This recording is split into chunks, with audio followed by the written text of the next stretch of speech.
Nós vamos nos ajoelhar neste momento. Você que tem um pedido de oração, pode levantar a sua mão e fique com a mão levantada enquanto nós oramos. Pai querido que estás nos céus, nos ajoelhamos na tua presença porque o Senhor é Deus. E só Deus merece ser adorado. O Senhor pode responder às orações. O Senhor é o Deus do impossível. O Senhor, através do teu Santo Espírito, move os corações. O Senhor trouxe cada filho, cada filha aqui neste momento para te adorar. O Senhor tem tocado no coração de pessoas para fazerem doações, para que este centro comunitário Vida seja construído para a glória do teu nome, para a salvação de almas, para encaminhar jovens e adolescentes no caminho correto. Que o Senhor derrame o Espírito Santo sobre todos nós.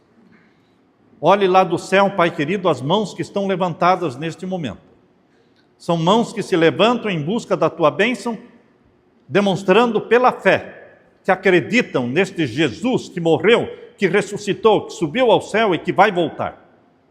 Derrama sobre todos nós o Espírito Santo, responde às orações dos teus filhos, para a glória do teu nome, pedimos e agradecemos, e todos dizemos, amém, Senhor. Amém, Senhor.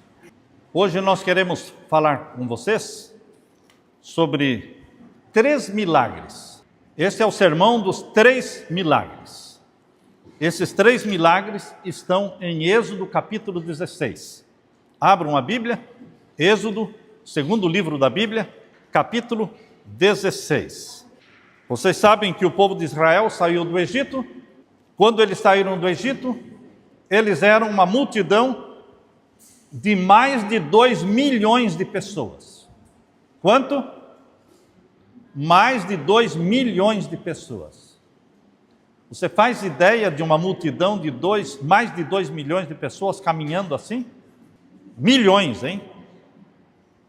Era muita gente, era muita gente.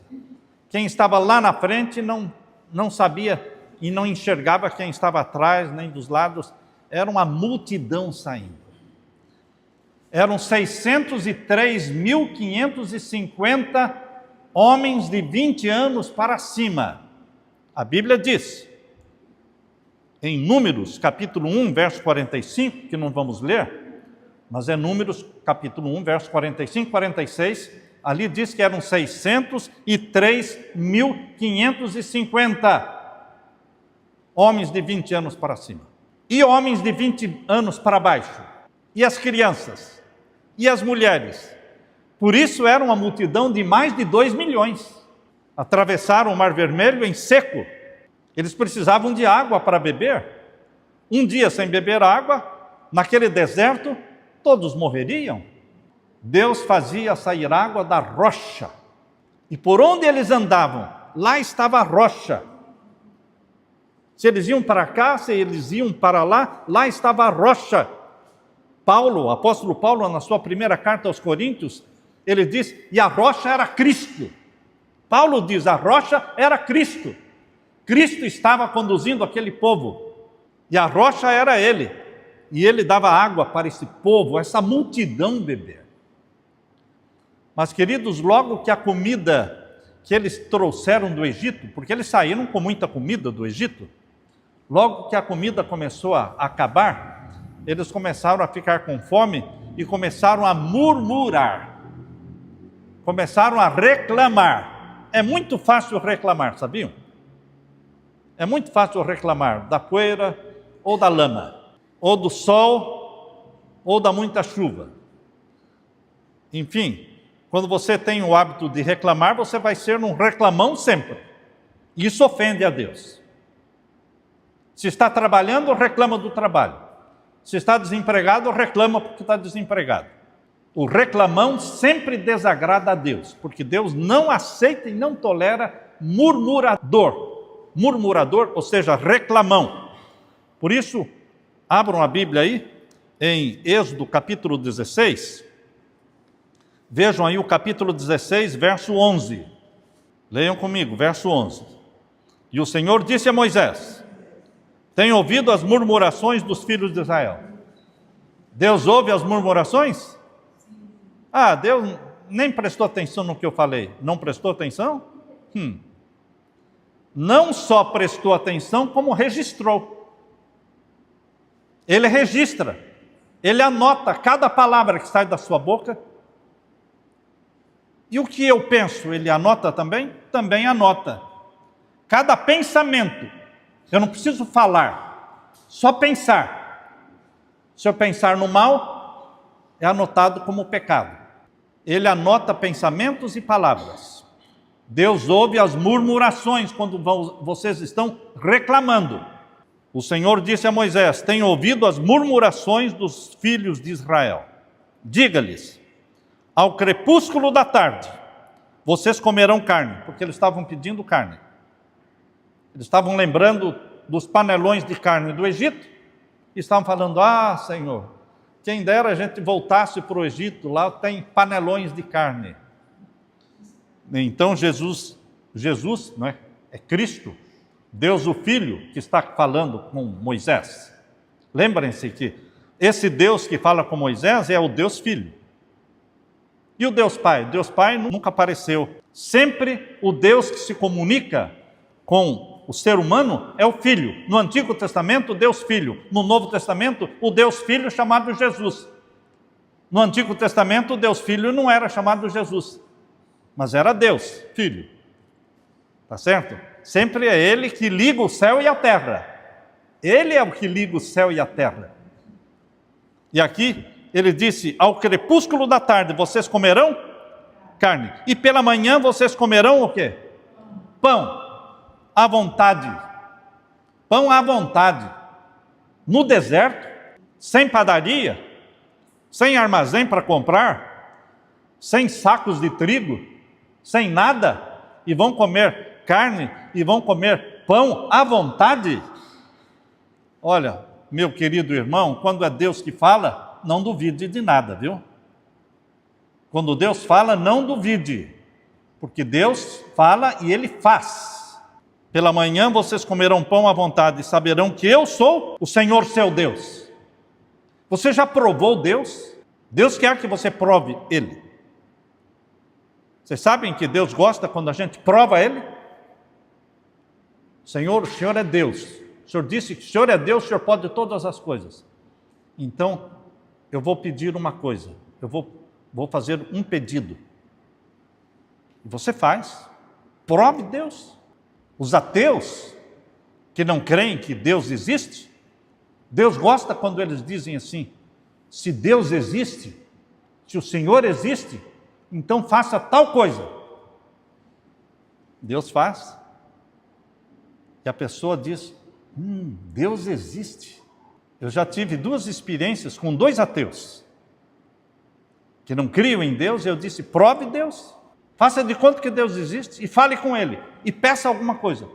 E no dia seguinte, os 2 disseram para mim, foi em ocasiões diferentes, né?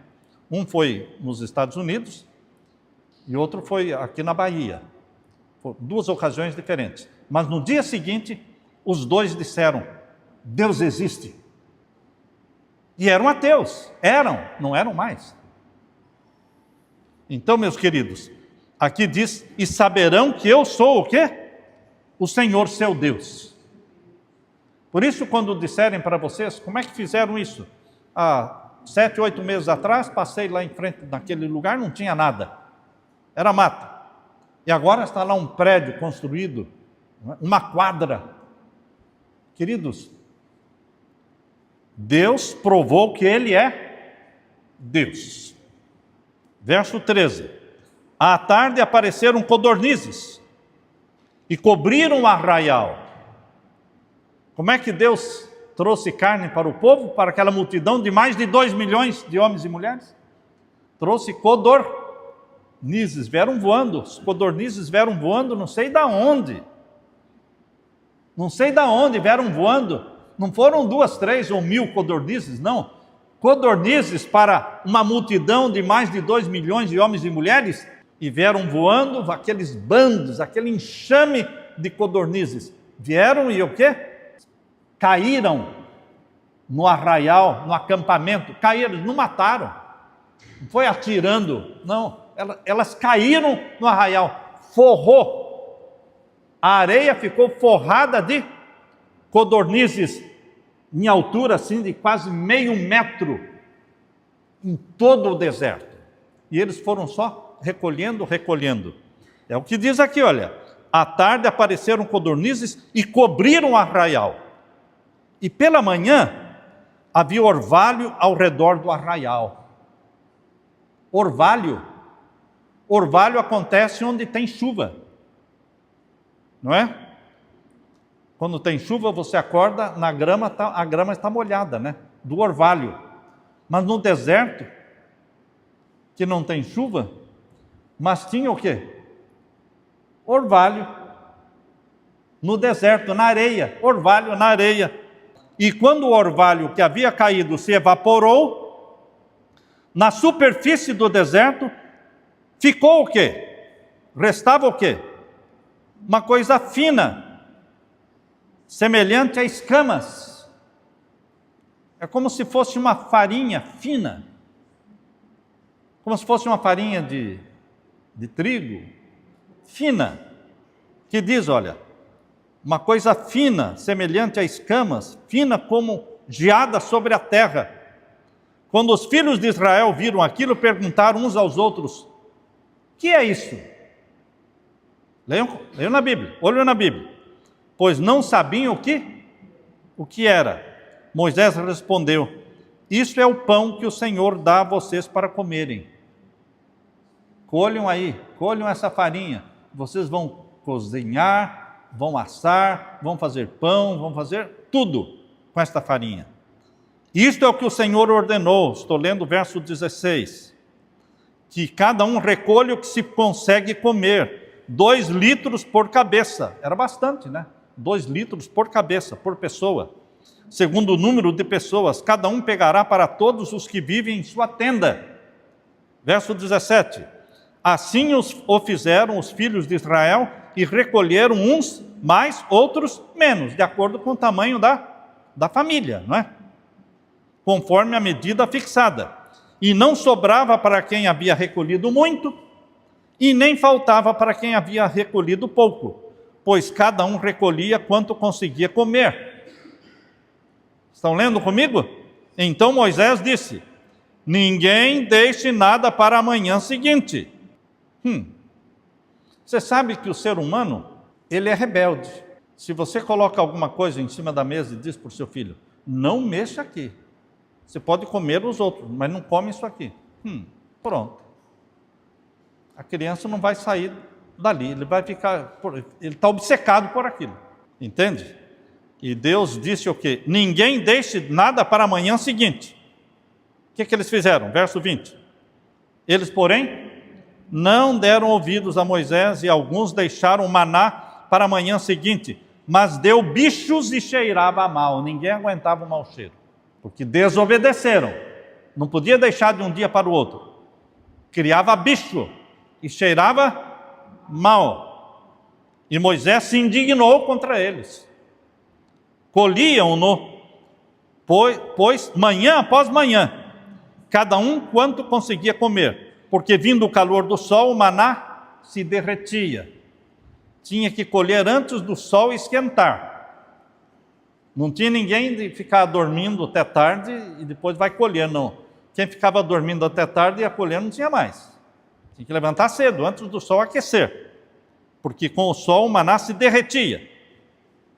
Verso 22. No 6º dia, colheram alimento em dobro, 4 litros para cada um. E os principais da congregação vieram e contaram isso a Moisés. Ele respondeu: isso é o que disse o Senhor, amanhã é repouso, o santo sábado dedicado ao Senhor. O que vocês quiserem assar no forno, assem. E o que quiserem cozinhar em água, cozinhem. E tudo o que sobrar, separem, guardando para a manhã seguinte. E guardaram-no até a manhã seguinte, como Moisés havia ordenado. E não cheirou mal, nem deu bichos. Interessante. Vocês estão vendo aqui um milagre? No 6º dia, eles colhiam em dobro. O maná que caía na sexta-feira era o dobro dos outros dias. E o maná que eles guardavam da sexta para o sábado não cheirava mal, não criava bicho. Não são 2 milagres aqui? Eu falei de 3 milagres, certo? Esse é o sermão dos 3 milagres. 2 milagres já estão aqui. Na sexta-feira caía maná em dobro.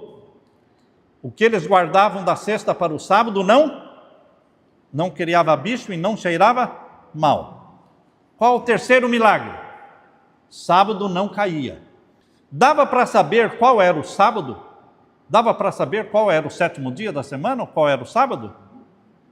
Dava para saber ou não? Dava. Porque o único dia da semana que não caía maná era no sábado. Era Deus falando assim: ei povão, ei povo, essa multidão, estão vendo qual é o meu dia? Estão vendo qual é o santo dia do Senhor? É hoje, é o sábado. Ah, você não sabe qual é o sábado? Não cai nada. Fica difícil saber? Não. Todo mundo ficava sabendo, porque não caía maná no sábado. E o que guardavam da sexta para o sábado não cheirava mal. E na sexta-feira caía em dobro. Vocês sabiam que o pão de cada dia você tem que trabalhar para comer? Se você não trabalhar, você não come? Não é assim? Só que no sábado é diferente. Deus disse: você não vai trabalhar e você vai comer. Como? Como é que eu não vou trabalhar e vou comer? Aí está o milagre de Deus. Quem guarda o sábado não são os mais miseráveis da terra, nem os mais famintos da terra, nem os mais necessitados da terra. Os que guardam o sábado são pessoas bem nutridas, bem alimentadas, porque elas comem daquilo que Deus dá. Meu pai ficou desempregado 2 anos porque ele guardava o sábado.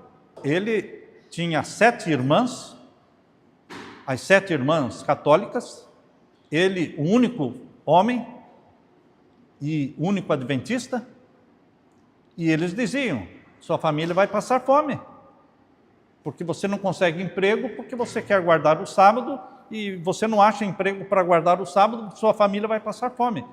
Ele dizia assim, eu ouvi o meu pai falando isso várias vezes: eu vou guardar o sábado, porque Deus mandou. Se a minha família passar fome porque eu estou guardando o sábado, a culpa é de Deus, não é minha, porque eu só estou obedecendo. Mas embora 2 anos desempregado, a família não passou fome. Deus supriu, porque ele estava vivendo na obediência. Então não fique com medo de passar necessidade, porque você está obedecendo Deus.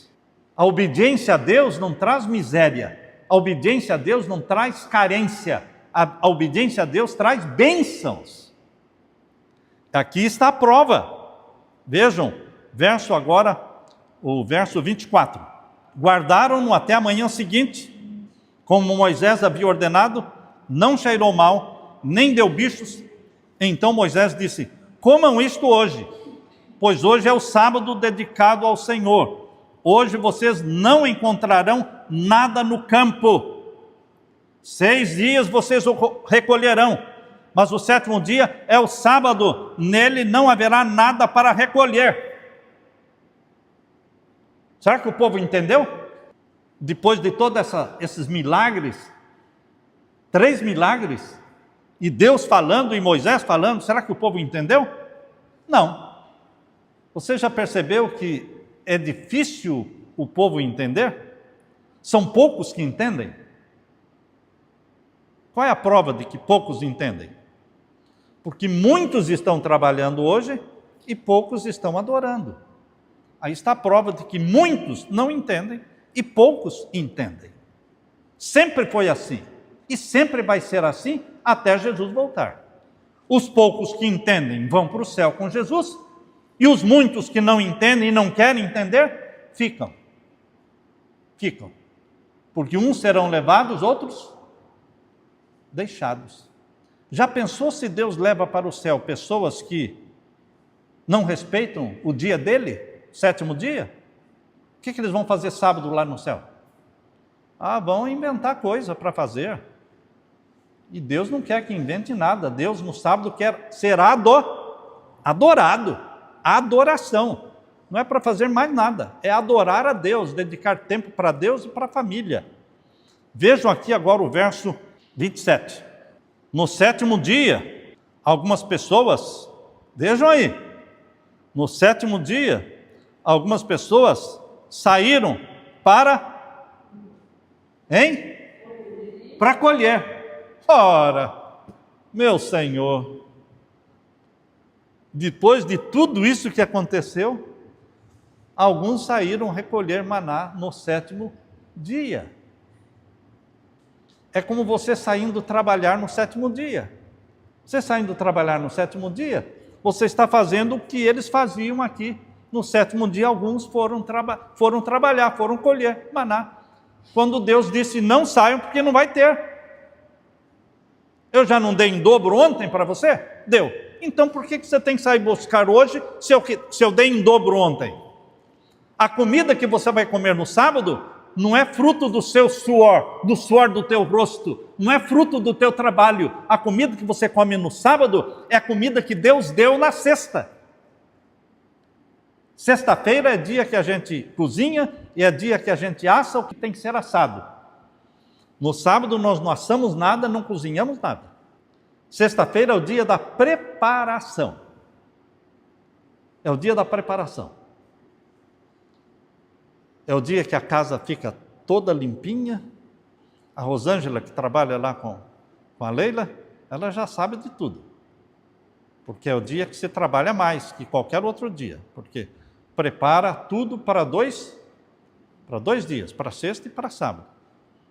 No almoço de sexta-feira já faz o dobro para o sábado. E deixa a casa toda prontinha para receber o dia do Senhor com a casa limpa, roupa de cama limpa, tudo limpinho, banho tomado, para receber o dia do Senhor. Quando o dia do Senhor é importante para você, você se torna importante para Deus. Porque Deus olha do céu e vê, esta minha filha, este meu filho, eles me amam, eles se lembram de mim. Eu vou lembrar deles também. Os nossos amigos que estão construindo aí a quadra, disseram que a maior surpresa deles quando chegaram aqui, a maior surpresa deles foi que sábado eles não podiam trabalhar. Porque eles moram muito longe daqui e eles estão lutando para terminar logo para voltar para casa. Mas o sábado eles passam do pôr do sol da sexta até o pôr do sol do sábado, eles ficam o quê? Descansando só. Que surpresa, né? Não podemos abrir mão. No sábado nós não compramos, não vendemos, não pagamos. Se alguém vier pagar uma dívida para mim, eu devo para você, eu quero. Não, hoje eu não recebo nada. Sábado a gente não negocia. A gente dá. A gente faz doações sábado, a gente faz dádivas sábado, a gente ajuda as pessoas no sábado, mas não tem nada de negócio, nada de negociação. Então aqui diz o verso 27, presta atenção nesse verso 27. No sétimo dia, algumas pessoas saíram para o recolher, porém não o acharam. Então o Senhor disse a Moisés, agora percebam, você quer conhecer Deus? Você faz questão de conhecer Deus? Porque se você quer ser salvo, você tem que conhecer Deus. Saber como Deus é. Porque se você não sabe como é que Deus é, você vai desagradar a Deus assim, ó. Você não sabe como que Ele é? Veja como Deus é. Quando Ele viu as pessoas saindo colher maná no sábado, Ele ficou rindo,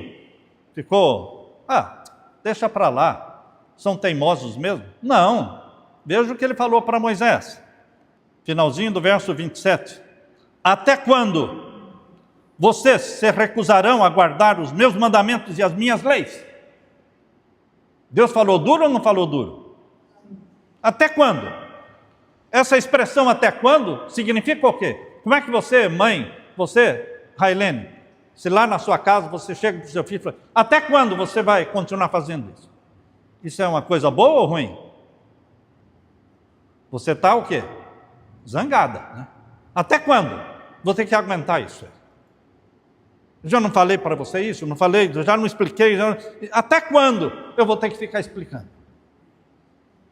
Essa é a expressão de Deus para os teimosos que saíram colher no sábado. Até quando vocês se recusarão a guardar os meus mandamentos e as minhas leis?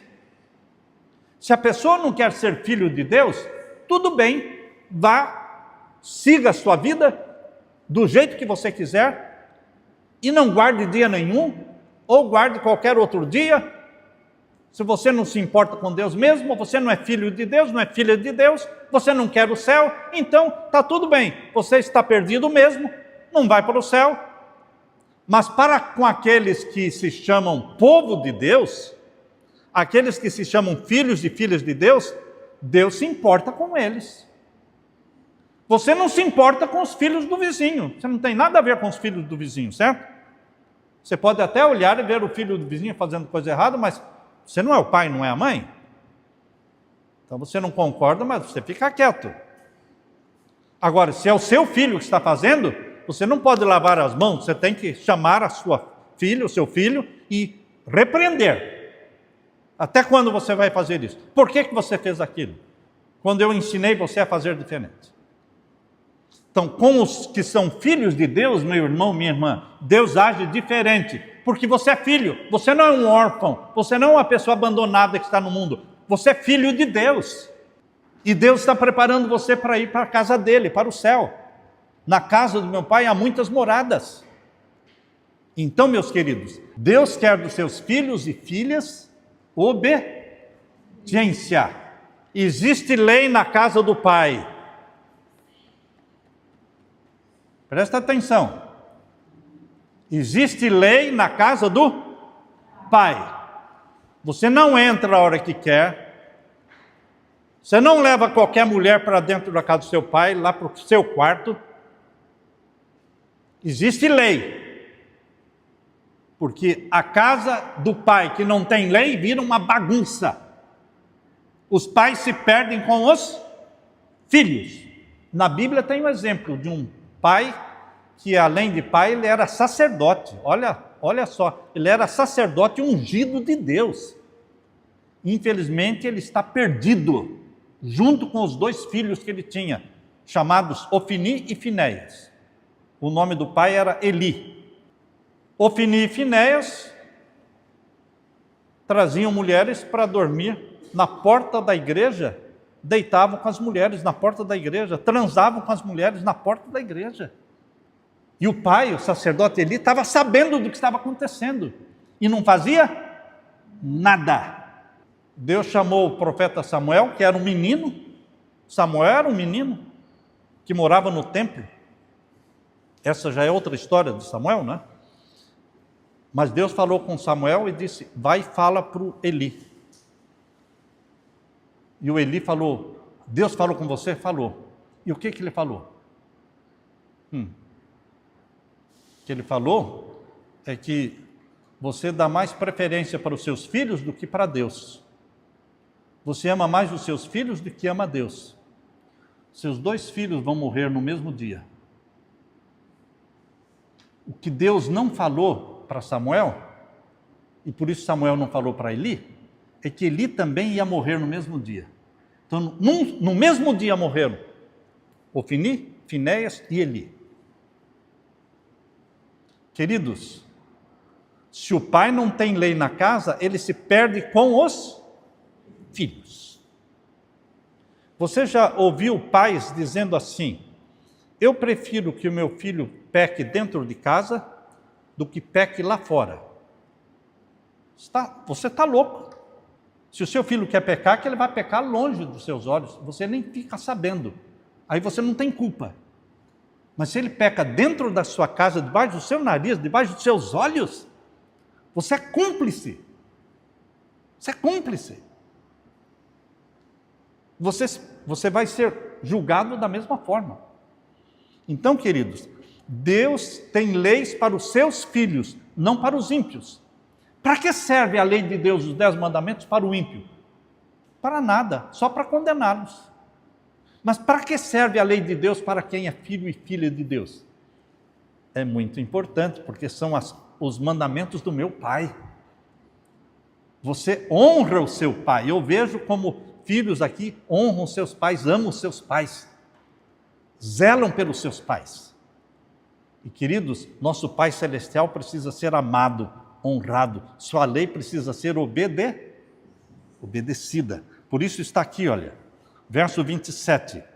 Até quando vocês se recusarão a guardar os meus mandamentos e minhas leis? Agora o 29. Vejam, o Senhor deu a vocês o sábado. Por isso Ele, no 6º dia, lhes dá alimento para quantos dias? Hein? 2 dias. Eu tenho que trabalhar, porque... Não. Você é filho de Deus? Sou. Então, se você é filho de Deus, Deus cuida do alimento que você vai comer no sábado. É a responsabilidade de Deus. Não é você que vai trabalhar para comer no sábado. Ele cuida disso. É o que está escrito aqui, olha. Ou você crê na Bíblia, ou não cremos. Está escrito aqui, ó. Vejam, o Senhor Deus deu a vocês o sábado. Por isso Ele, no 6º dia, lhes dá o quê? Alimento para 2 dias. Cada um fique onde está. Ninguém saia do seu lugar no 7º dia. Assim o povo descansou no 7º dia. A casa de Israel deu àquele alimento o nome de maná. Agora veja como é que é descrito aqui, ó. Leia comigo. O maná como é que era? Era como semente de coentro. Conhecem coentro? Alguns gostam de coentro, outros não, né? Mas o maná é como sementinha de coentro, diz aqui, olha, branco e com gosto de bolo de mel. Tinha que ser coisa boa, tinha que ser doce, porque era como se fosse bolo de mel. Então, Deus sabe que o nosso paladar se agrada do que é doce, não é? Então, o maná não era amargo, não era azedo, era doce como bolo de mel. Deus deu uma coisa boa. E por quantos anos eles comeram o maná? Vejam aí no verso 35 agora. Verso 35. E os filhos de Israel comeram maná durante... Quanto? 40 anos, não são 40 dias, meu irmão. Deus não faltou, Deus não permitiu faltar o pão de cada dia para aquela multidão de 2 milhões, mais de 2 milhões de homens e mulheres. Por 40 anos eles comeram do maná, até que entraram na terra habitada. Comeram maná até que chegaram aos limites da terra de Canaã. Esse é o Deus da Bíblia. Não desampara você. Não deixa você na mão. Eu fui servir a Deus. Entende? É como se alguém chegasse para mim e falasse assim: Samuel, você falou que Deus mandou você lá dos Estados Unidos, aqui para Piauí, e você se mandou para lá e se enfiou naquele mato, agora te vira. Está passando fome? O problema é seu. Você achou que Deus ia sustentar você lá naquele mato? Você achou que Deus ia... você quis construir uma coisa lá, fez uma coisa muito grande, e se endividou, agora te vira, agora você vai ficar endividado. Alguém vai falar isso? Não, porque Deus nos sustenta. Se é Deus que manda, Ele sustenta, pronto. Se Deus não manda na sua vida, você que tem que sustentar a si mesmo. Agora, se Deus manda na sua vida, é Ele que sustenta você. Isso aqui não é para mim? Posso morrer amanhã? Qualquer hora eu posso morrer? E aí, como é que ficou? Não é para mim. Não é para mim, é para Deus. E Deus quer que seja usado para salvar almas. Queridos, se vocês se colocam nas mãos de Deus, Deus cuida de vocês e Deus sustenta vocês. Jesus Cristo é o Deus que falou com Moisés.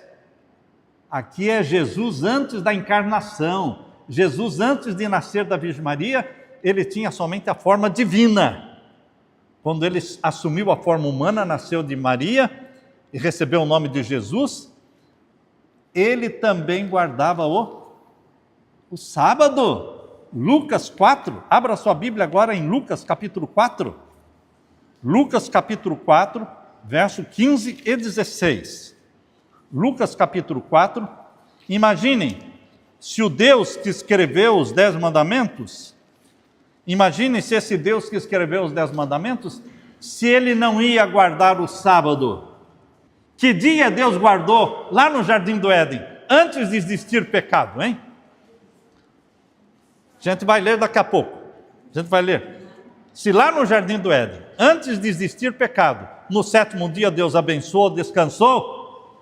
Imagine se agora esse Deus que nasceu de Maria, gerado pelo Espírito Santo, e viveu 33 anos aqui na terra, que dia ele guardava? Sábado. E aqui está, Lucas capítulo 4, verso 15 e 16. Capítulo 4, verso 15 e 16. Podemos ler?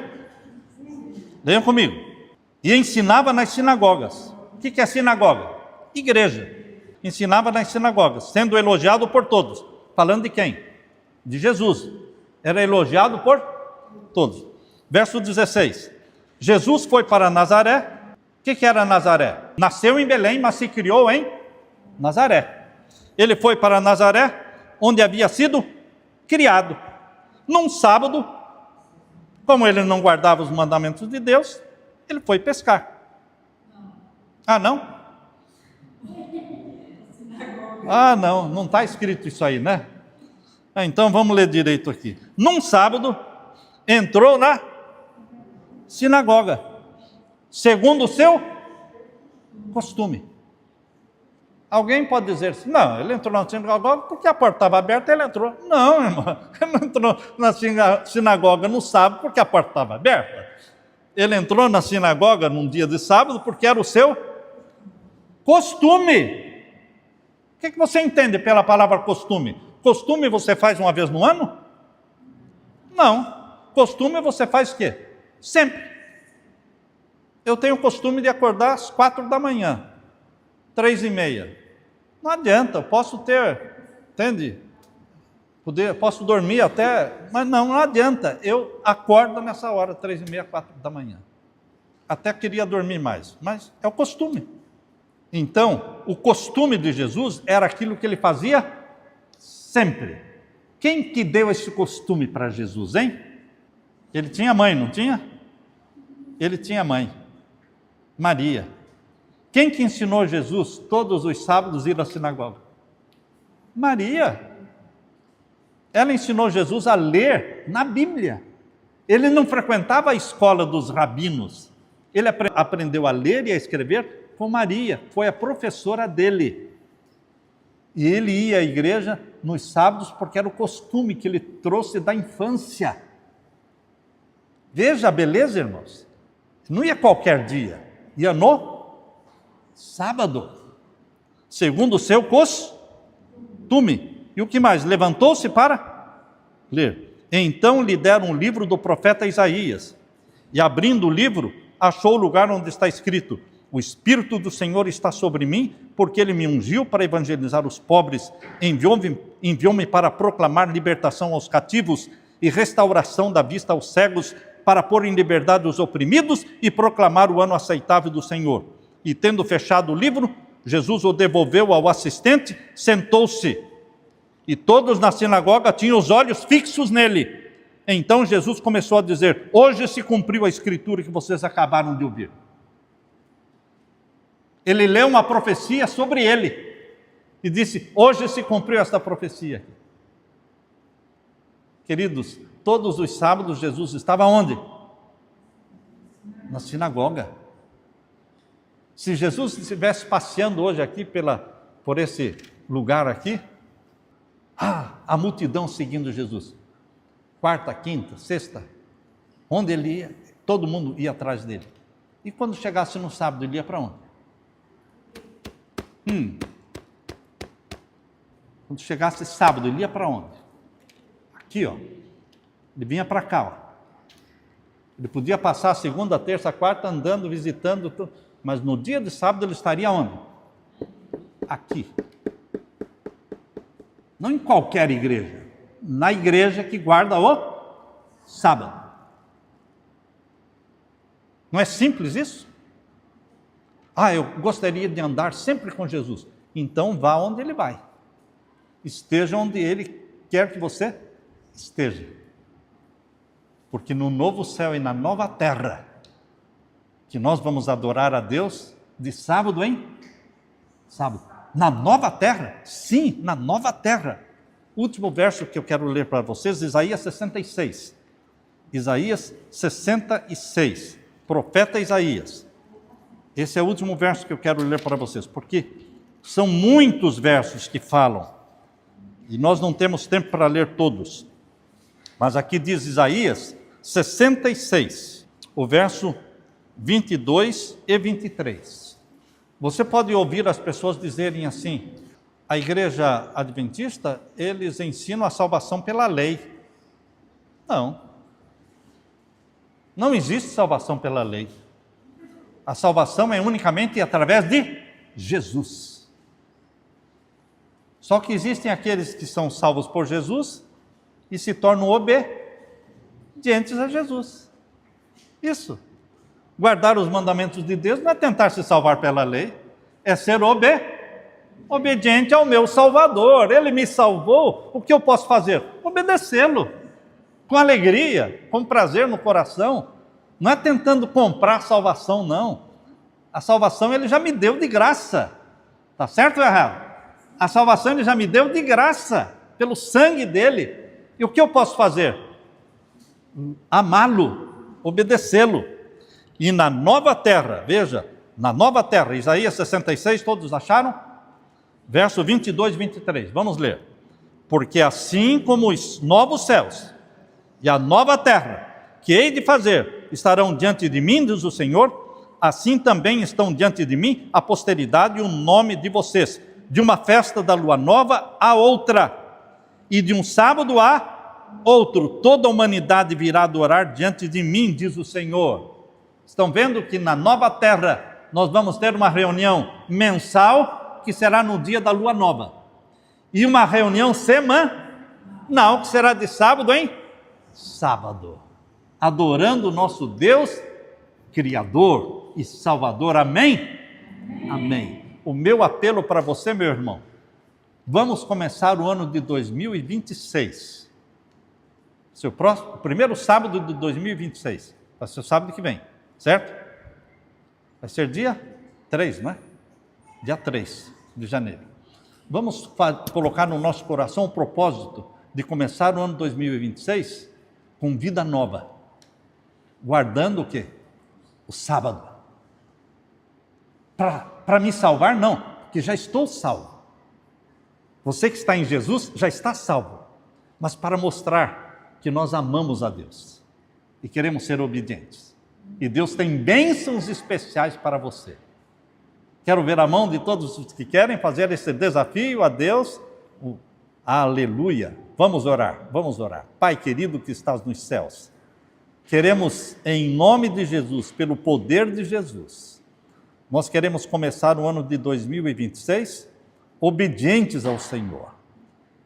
Vamos falhar de vez em quando, o Senhor sabe que somos falhos, mas em nome de Jesus queremos ser obedientes. Queremos guardar os teus mandamentos, guardar o sábado, e queremos pedir o poder do Espírito Santo para a nossa vida.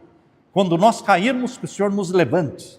Quando pecarmos, que o Senhor nos perdoe, porque o Senhor é um Deus de misericórdia. Derrama o teu Santo Espírito sobre todos nós aqui.